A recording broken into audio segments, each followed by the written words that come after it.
Les ordres professionnels.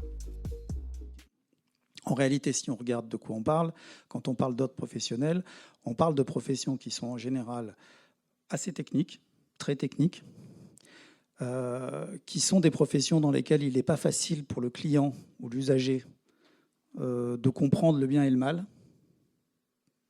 Ce sont des professions dans lesquelles il y a un fort rapport de confiance et où on se dit tout ça mériterait certainement que ce ne soit pas forcément des juges ordinaires qui tranchent de toutes les questions.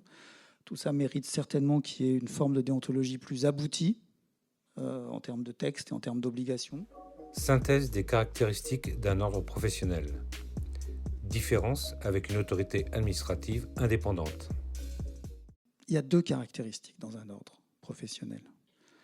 La principale et la première de toutes, c'est que l'ordre professionnel agit par délégation de l'État. Il exerce ce qu'en droit administratif on appelle des prérogatives de puissance publique. Ça fait une énorme différence avec ce que vous êtes. J'ai lu dans un document, je ne sais pas lequel, dans les facs toujours, où vous comprenez, les ostéopathes, ils sont très peu syndiqués, donc à quoi ça sert de faire un ordre, ils n'iront pas participer, etc. Peut-être. La différence entre le ROF et les autres syndicats et un ordre, c'est que le ROF n'exerce aucune prérogative de puissance publique. Il fait ce qu'il veut, comme il le veut, avec ses adhérents, lesquels sont libres de le quitter quand ils veulent, lesquels sont libres, il a encore disparu lui, lesquels sont libres de se soumettre à des processus de médiation interne, à des processus de règlement de différends qui sont internes, comme ils sont libres de ne s'y pas soumettre. Un ordre professionnel, lui, c'est l'État. Alors, c'est un État qui est décliné de deux façons, et ce sont le deuxième critère avec ces deux variantes qui déterminent ce qu'est un ordre professionnel. C'est d'abord un bout d'État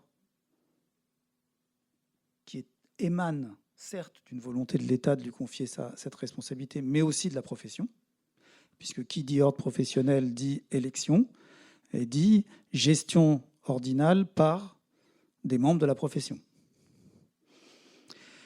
C'est pas rien non plus.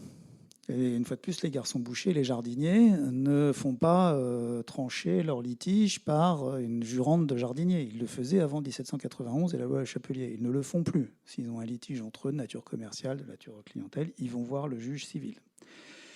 Et cette représentation par la profession, elle a comme principale mission, mais ça va de pair, de contribuer au pouvoir réglementaire, puisque il y a quand même en général une étape qui est l'application, la validation par un décret, mais de contribuer via le pouvoir, au soutien du pouvoir réglementaire, à la création, à l'édiction des règles professionnelles qui sont applicables.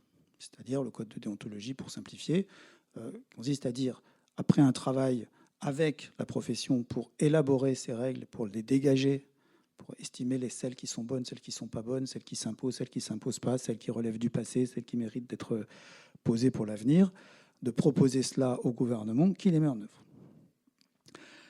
On voit bien la différence totale avec le système des autorités administratives indépendantes et des professions régulées, même quand elles sont très régulées, voire plus régulées que la vôtre, y compris si elle était ordinalisée. Il y a une vraie différence. C'est-à-dire que lorsque vous êtes dans une situation de suspension possible de votre activité d'intermédiaire financier, vous allez vous présenter devant un collège composé de 2 inspecteurs des finances, un conseiller d'État, 3 magistrats à la Cour de cassation et 2 personnalités qualifiées.